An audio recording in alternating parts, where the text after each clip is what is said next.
have been thinking. Transformers Wild King is a Japanese television show that airs on YouTube. And, well, it is a kid show, on the lighter side, but it doesn't stop it from being complex. Megatron's while docking core isn't integrated. It's all weird. I mean, his helm piece is the completely wrong color for his head. And also he experienced elemental energy in the incorrect way, via taking it instead of earning it. And also he is suddenly evil again. It leads me to believe that he has a parasite, that parasite being his elemental core, or his docking core. He also seems to be able to unlock more elemental energies quicker, causing a power scale difference. But there are also some darker elements, surprisingly. In episode 1, there's mention of a prophecy. Damn it. In episode 4, we are introduced to Hydrophint and Spiritrune. By the way, remember Spiritrune for later.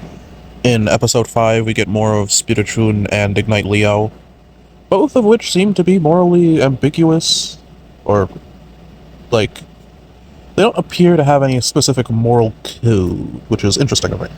Episode 6, well, Spiritrune gets corrupted fully because of a dark beam. But if we look at episode 8, that same dark beam looks quite similar. It looks like, well, the same one that took Spiritrune. And that same purple energy has appeared kind of consistently ever since, like, episode 7.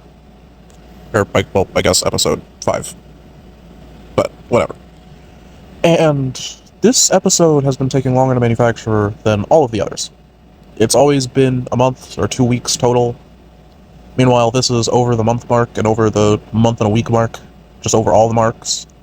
And also, they revealed the true full antagonist in World Dragonus and his knights. Now, something that I want to take into consideration, Shadow Megatron.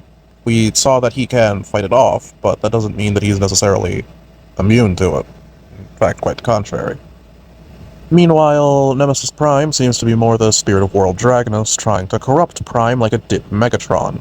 But, of course, it's not confirmed, I'm just implying. It's just implied.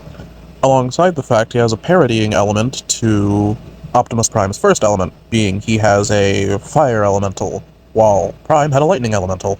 Meanwhile, Shadow Megatron's is a water-ice elemental energy, who also parodies the T-Rex, aka Captain Volca. But there are only 5 elemental docking slots, and there are now 6 members of the Animal Tribe and 6 members of the Dinosaur Tribe.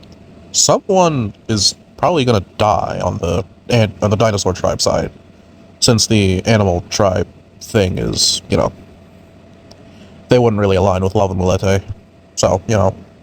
But also, World Dragonus seems to be the literal strongest entity in the entire world of Elementalos.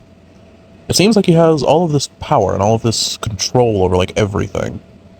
To the point that Skyreport, the leader of the Animal Tribe, is literally in hiding. It seems like a war broke out, and it seems the Elemental Shield is keeping World Dragonus in check, or at least captured. And, I mean, with how things are going, I wouldn't be surprised if that was actually the case. Overall, the plot is actually quite interesting, alongside the fact that Megatron doesn't have the best relationship with his people, even though, Optimus does. Also, even when Megatron becomes Shadow Megatron, his horn helm part doesn't really stick, doesn't work. It doesn't necessarily fit him, is the thing. It's the wrong color and it's too big and it's not molded directly to his helm. Unlike Optimus, where it's just direct part of his helmet. But with Megatron, it's not. It's very intriguing with how the writing is going. It's going in a progressively darker and darker tone, with the start being more Cybertron and Elemental Animal Tribe focused, to slowly going more and more into Destron and Dinosaur Elemental Tribe stuff, which is そうなんだ。 Very confusing, honestly. 私はオプティマスプ I ラ mean, イ it's ム not だ。 confusing per se, as much as it 僕 is はハイ really, ドロファント really だ cool and really, really interesting. オ Because, プティマスは yeah, 星の外から来たんだ。すげえだろ。 honestly, I can't wait for episode 9. 伝説の勇者かも。 And I believe episode 9 will be the start of season 2, actually. So, honestly, yeah. That's all I have to say for ハイド today. ロファント落ち着け See ya. Maybe I'll do more show reviews later.